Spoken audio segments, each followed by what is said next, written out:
Chapter 11 Nightgown.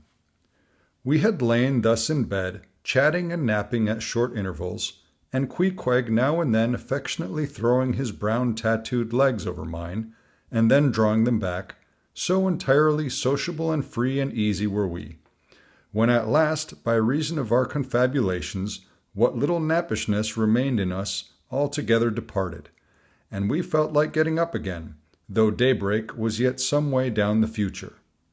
Yes, we became very wakeful, so much so that our recumbent position began to grow wearisome, and by little and little we found ourselves sitting up, the clothes well tucked around us, leaning against the headboard with our 4 knees drawn up close together, and our 2 noses bending over them, as if our knee pans were warming pans.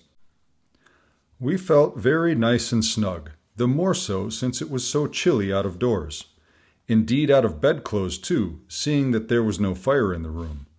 The more so, I say, because truly to enjoy bodily warmth, some small part of you must be cold.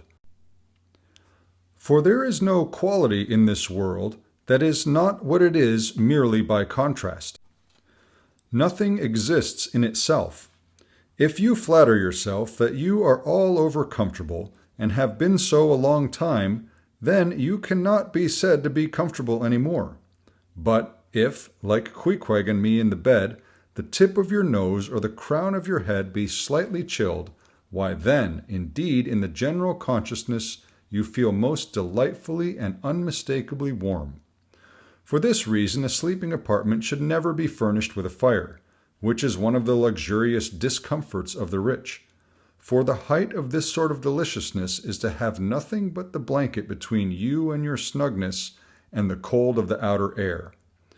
Then there you lie like the one warm spark in the heart of an Arctic crystal. We had been sitting in this crouching manner for some time, when all at once I thought I would open my eyes. For when between sheets, whether by day or by night, and whether asleep or awake, I have a way of always keeping my eyes shut, in order the more to concentrate the snugness of being in bed. Because no man can ever feel his own identity aright except his eyes be closed, as if darkness were indeed the proper element of our essences, though light be more congenial to our clayey part. Upon opening my eyes then, and coming out of my own pleasant and self-created darkness into the imposed and coarse outer gloom of the unilluminated 12 o'clock at night, I experienced a disagreeable revulsion. Nor did I at all object to the hint from Queequeg that perhaps it were best to strike a light, seeing that we were so wide awake, and besides he felt a strong desire to have a few quiet puffs from his tomahawk. Be it said that though I felt such a strong repugnance to his smoking in the bed the night before, yet see how elastic our stiff prejudices grow when love once comes to bend them. For now I liked nothing better than to have Queequeg smoking by me, even in bed, because he seemed to be full of such serene household joy then.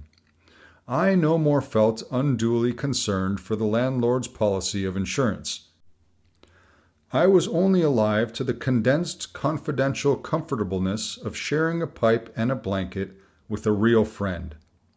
With our shaggy jackets drawn about our shoulders, we now passed the tomahawk from one to the other, till slowly there grew over us a blue hanging tester of smoke, illuminated by the flame of the new-lit lamp.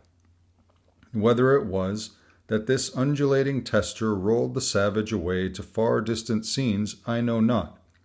But he now spoke of his native island, and eager to hear his history, I begged him to go on and tell it. He gladly complied, though at the time I but ill comprehended not a few of his words, yet subsequent disclosures, when I had become more familiar with his broken phraseology, now enable me to present the whole story, such as it may prove in the mere skeleton I give.